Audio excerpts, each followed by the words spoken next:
Hello everybody and a warm welcome back then to the Debate Football Podcast courtesy of HaytersTV with two journalists flanked to my right and left.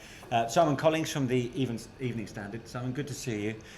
You've tread those boards before, haven't you? At the Standard. Patrick Barclay. Very happy few years there, yeah. Yeah, but it needs very little introduction, but he's worked across all the main publications across what was Fleet Street. So let's then start with Liverpool, and what a way for their unbeaten league run to come to an end against Watford in that 3-0 defeat at Vicarage Road.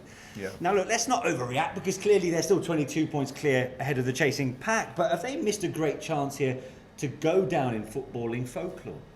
Yeah, I mean this is the big debate now, isn't it? Because everyone remembers that Arsenal team of 2003, 2004, the invincible team. And we saw, of course, on social media, the Arsenal Twitter account tweeting few, and everyone, all the Arsenal fans piling in. Like, this is fantastic, this is amazing. And for Liverpool, I think the key for them now is obviously they've missed that invincible tag, that reign, but they've got to be looking now at that record points total that Manchester City had, the Centurion. So for them, there is still records to be got, but without doubt, you know, going through a league season unbeaten is something that they would have loved to have had, and a record that for now remains unbeaten. Has it taken the shine off it for you? Nope. I think I totally disagree with that. I think I think this is for the media and the journalists. I don't think the fans of Liverpool, the team, the players, the manager gave a toss about unbeaten records, about record points. It doesn't matter. When you haven't won the league for about 30 years, winning the league's the only thing that matters, I think, to them. And I think the Klopp was so upset on Saturday, not because of statistical reasons, but except for 0-3. I think it was the fact that he was unused to being beaten, and Liverpool are unused to being beaten, and certainly to be beaten. I mean, 3-0 was almost merciful. Yeah, you know, that's true. It could have been worse. I mean, Sarr, who was the man of the match, closely followed by Deeney, I suppose. You know, really will always kick himself. He didn't get a hat trick. Yeah.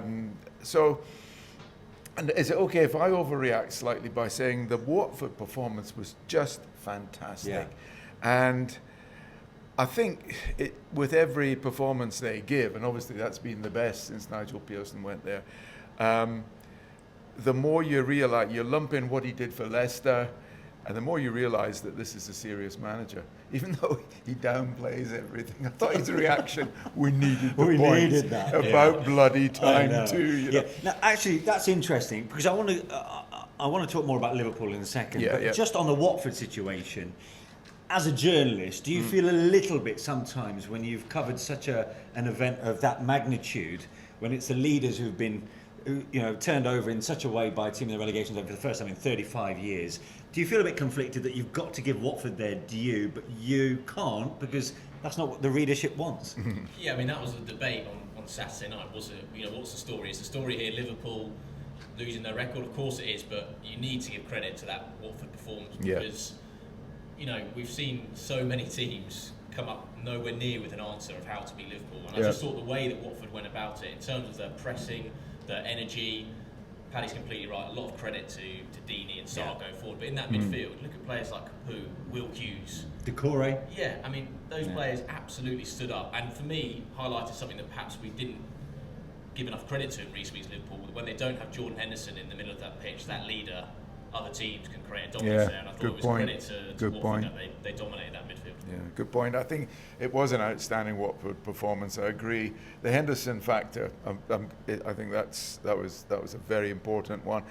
But I think to me, it's all about Watford. That match, I thought that they played Watford as if they were playing another Watford, another mid-table or lower half of the table team. Yeah. They had no fear because I think they felt they were well prepared, and which takes us, I suppose, back to Pearson. You know, that they didn't. There was no element of fluke or anything. They just went out and grabbed the game.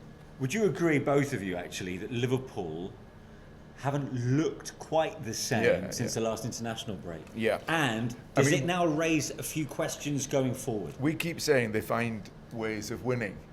you know, when they're playing badly. And I mean, I've said it, you know, in about 3 or 4 of their single goal victories recently. What, they've had 19 of them? Yeah, and sometimes coming from behind, like at West Ham. Yeah. Against West Ham, exactly. So they've been finding ways of winning. But it is the way you win titles, and they will win the title. Yeah, the performance not been outstanding, even with Henderson sometimes in the team. So, yeah, I think they'll be really worried now that they're only 100 points ahead.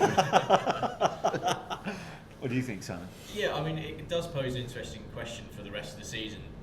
What happens if Liverpool lose to Chelsea? If they lose to Atletico, you could have this situation where, you know, at the start of April they've won the league with 6-7 league games where it's basically, you know, a victory celebration.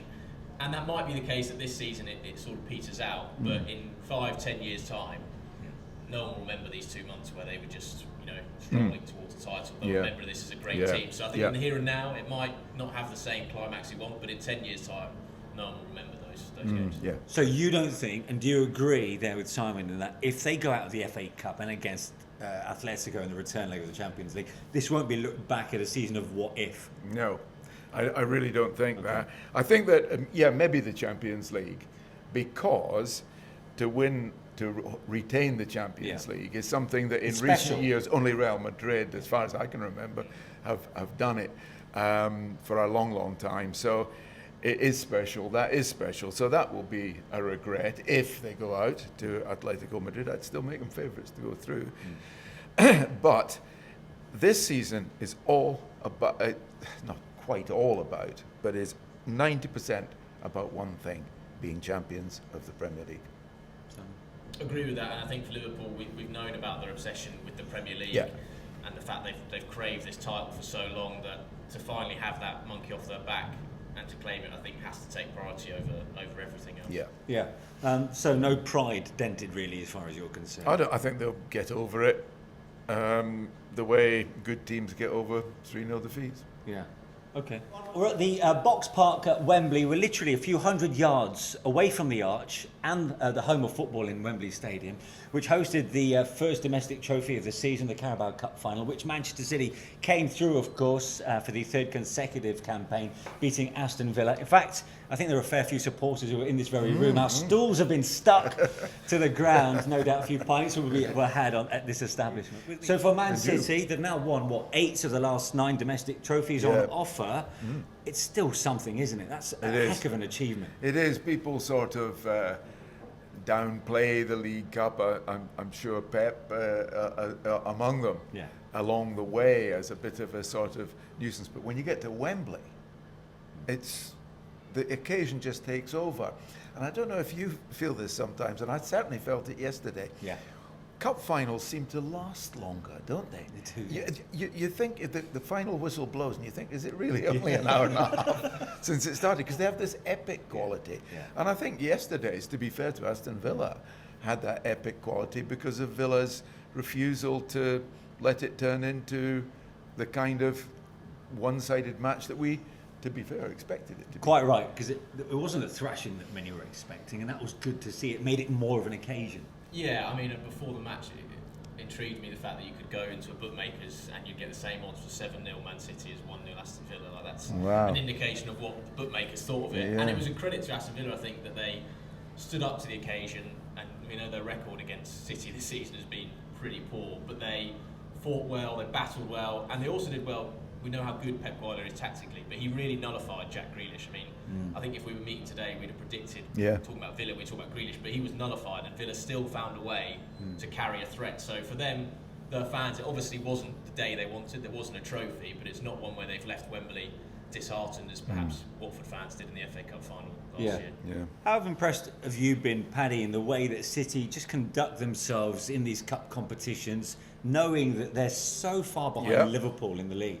Yeah, I think Pep Guardiola is conscious that winning a trophy no matter what it is, as long as it's a major trophy, and the Carabao Cup is. Yeah. It's one if you count it, nobody says, but you can't count that. Yeah. Like the Super Cup. Bit like Jose in the Community Shield. Yeah, that's right. So yeah, no, it is, and also it's a great experience. He seemed to enjoy that, especially establishing sort of ownership. Win it 3 times, you get to keep it, sort of thing.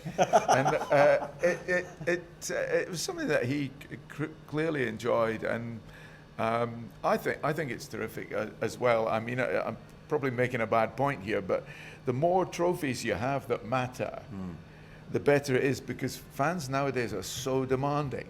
And if a fan of, let's say, Southampton, who are not going to probably win the Champions League or the Premier League, if they can win one of those every 20 years or something like that, I think that's the huge value of the League Cup, Carabao Cup, whatever it might be called.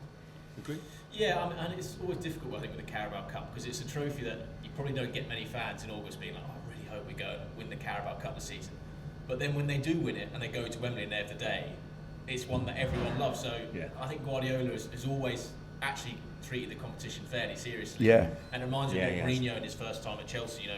When you're trying to establish a legacy like a club like Manchester City are, you need every trophy you can get. You can't pick and choose when you've had, years of no trophies. They can't be going, we're above the Carabao Cup. They need to be going out and winning everything. And I think Guardiola doing that is a testament to how he wants to create a legacy and a dynasty. Absolutely. I think you're right. It's that lasting effect, isn't it? Yeah. These managers who come in particularly from overseas, as you said, Jose did it as well. He uses this as a springboard to maintain that feel-good factor, especially when you're heading into the last 2 or 3 months of the campaign. And to do it in March is great. Yeah. And of course, you've got the Champions League around the corner. They turned over Real Madrid in a way that I can't still quite believe. Nope. With Madrid, of course, also ending with 10 men as well. But suddenly, you're thinking City and the Champions League is looking like a realistic proposition. Yep. Yeah, with everything that's going on with CAS and the FFP, it sort of feels written in the way that football does, that they'll go on and lift the trophy. But all of a sudden, we've gone from January time where everyone was questioning Guardiola's future, players leaving the club. We're now talking about they could have a treble here. They could have 3 trophies. They could go and win the Champions League. So that result in Madrid. It was the catalyst for the weekend, and also interestingly, how Aguero, Sterling, players like were rested for the Carabao Cup. We speak about its importance for Guardiola, but he rested players for that. Yeah. De Bruyne started on the bench. Exactly, and he got both selections completely right. He finished the week with 2 amazing results. Yeah. I think also it's looking up for him. It's almost getting to the stage. And if I was speaking in an English accent now, I'd probably be described as arrogant. But it's almost getting to the stage where the Champions League could be called a domestic trophy. I mean, the fact that the English top 2 are so formidable. Yes, Bayern were magnificent at Chelsea, and that is a performance that will live long in the memory.